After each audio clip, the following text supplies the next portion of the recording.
Hello everyone and welcome to today's video.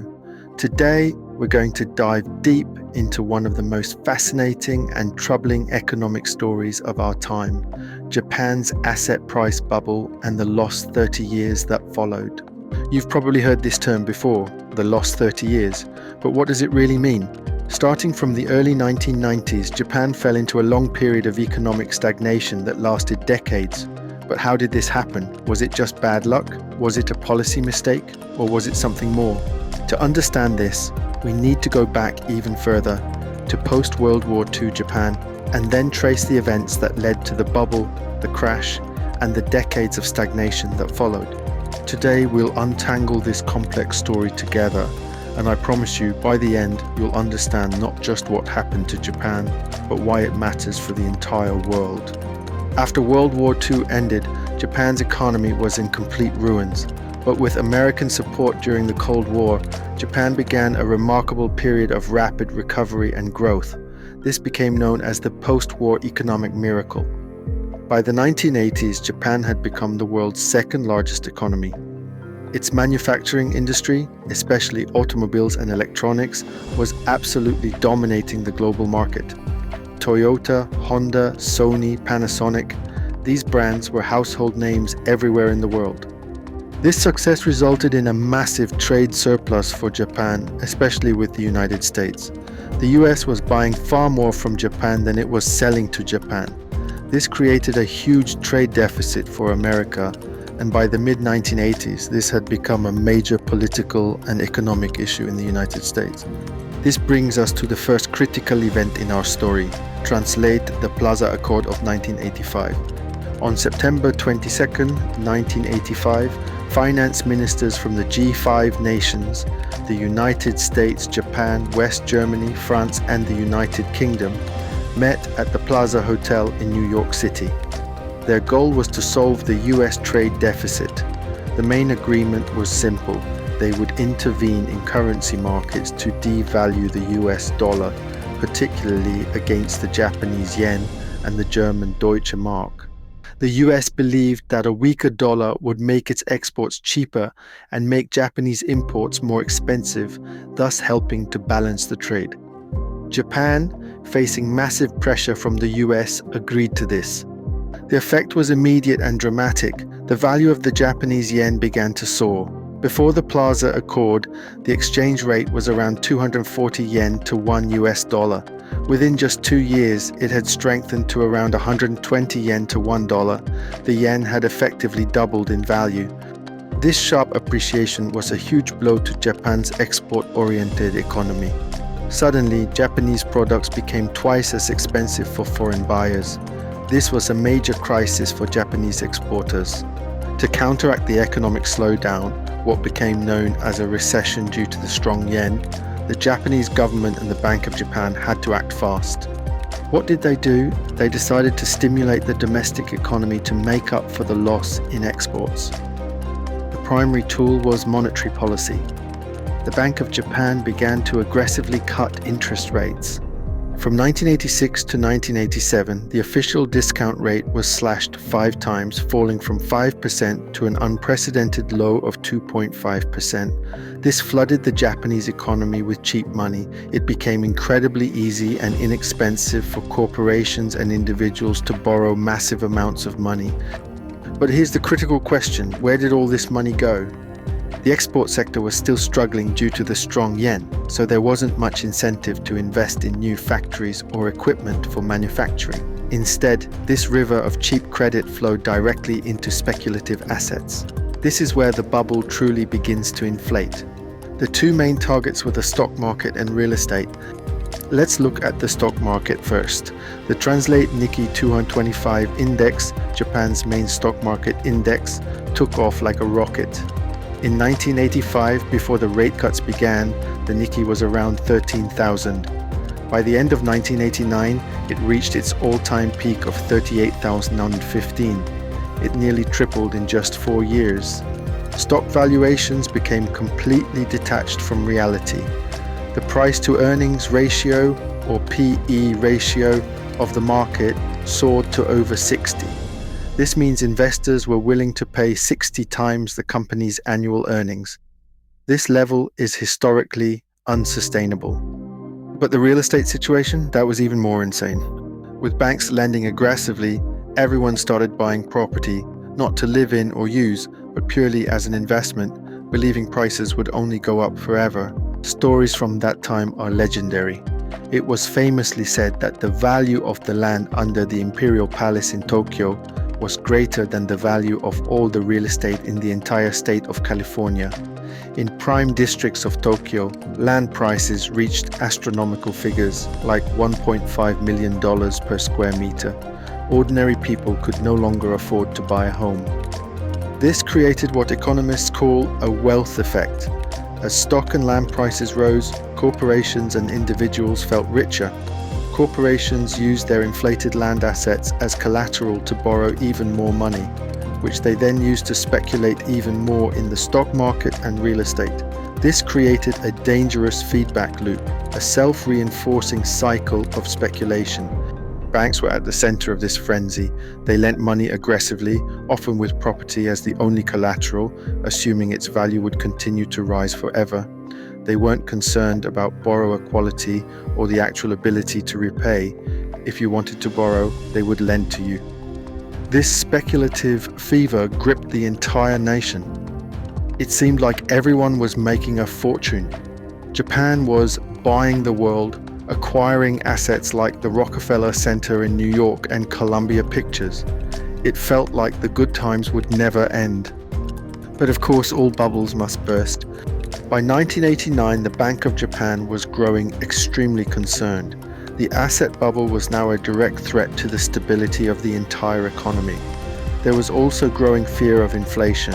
In May 1989, the BOJ began to tap the brakes.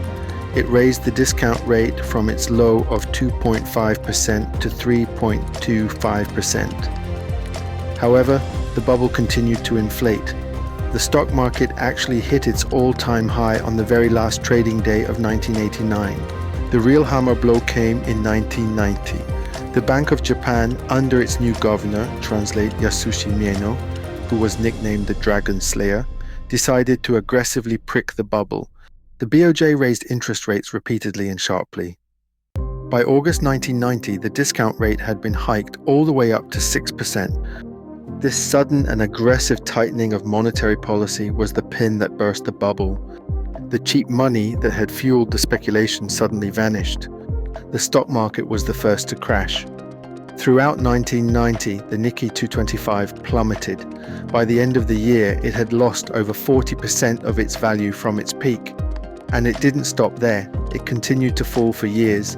Eventually, it would fall by over 80%. Next came real estate. As interest rates rose, people could no longer afford their loans. Panic selling began, but with credit so tight, there were no buyers. Prices began a long, painful decline that lasted over a decade. In many cases, properties lost 80 to 90% of their peak value. The crash was absolutely devastating. The wealth that had been built up was revealed to be pure illusion. When the asset prices collapsed, it left behind a mountain of bad debt. Corporations and individuals who had borrowed billions to invest in assets were now bankrupt. The banks were left holding the bag. Their balance sheets were full of non-performing loans that would never be paid back because the collateral, the property, was now worthless. This triggered a massive banking crisis. Many banks failed. Others were kept alive only by government bailouts. This created what economists call zombie banks, banks that were technically insolvent but still operating. These zombie banks were too weak to lend new money. They spent years just trying to deal with their bad debts. This credit crunch starved the real economy of investment. With no new lending, businesses couldn't expand and new ones couldn't start. The Japanese economy fell into a long period of stagnation. Economic growth flatlined. To make matters worse, Japan entered a period of deflation, a persistent fall in prices. Consumers, seeing that prices would be lower next year, delayed their spending. Businesses, unable to raise prices, saw their profits shrink. This created a vicious downward spiral that became incredibly difficult to escape. This period of stagnation and deflation, which began in the early 1990s, became known as the lost decade, but it arguably stretched into 2 or even 3 decades. From 1991 to 2003, Japan's GDP growth was only 1.14%. From 2000 to 2010, the average real growth rate was around 1%. Compare that to other developed nations with growth rates of 3%, 4%, or even higher. Unemployment rates skyrocketed from 2% to over 5%. The return on equity for listed companies plummeted from 7% before the crisis to less than 1% in the early 2000s. When companies aren't making money, people don't have jobs. When people don't have jobs, they can't consume. When there's no consumption, companies have no business. That's the vicious cycle. Young people in Japan started losing their jobs. These unemployed young people became known as the lost generation. They couldn't find work, so they couldn't save money, so they couldn't get married, so they couldn't have children. This created an even bigger problem, a decline in births and rapid aging of the population.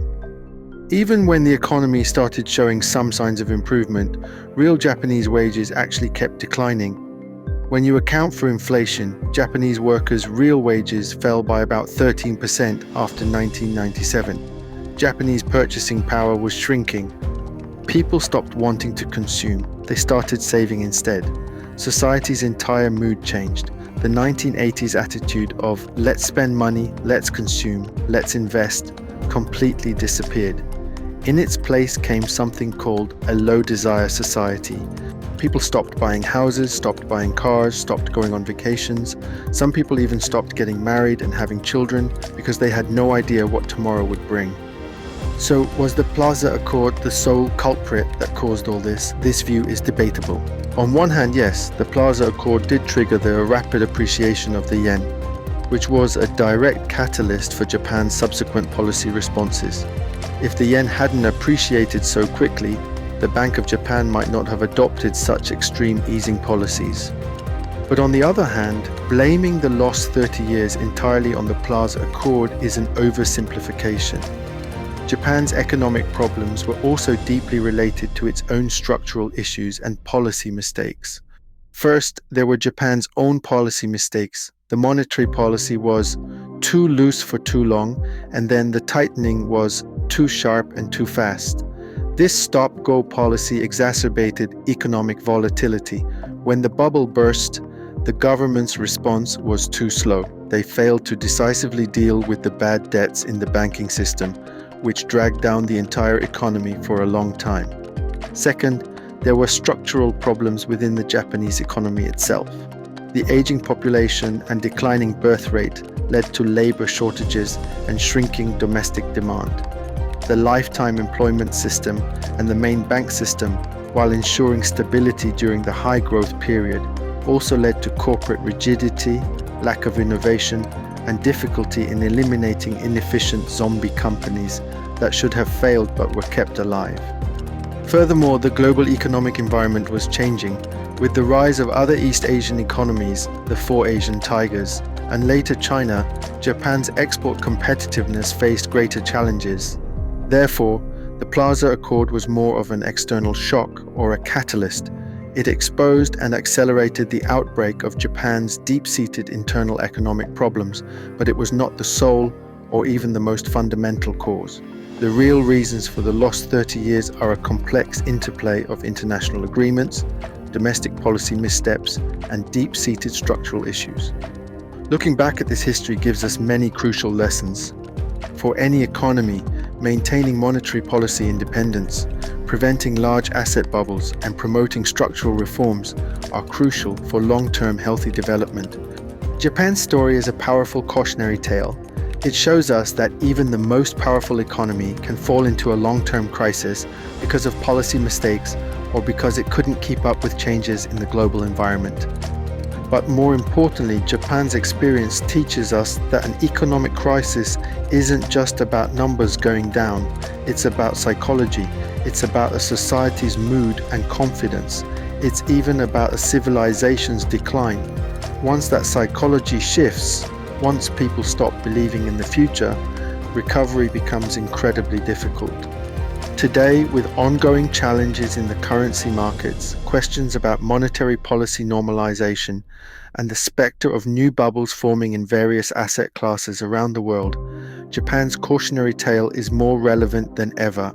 Understanding what happened to Japan isn't just about understanding the past, it's about being prepared for the future. Thank you for watching. If you found this video helpful, please like, subscribe, and share it with others. I'll see you in the next one.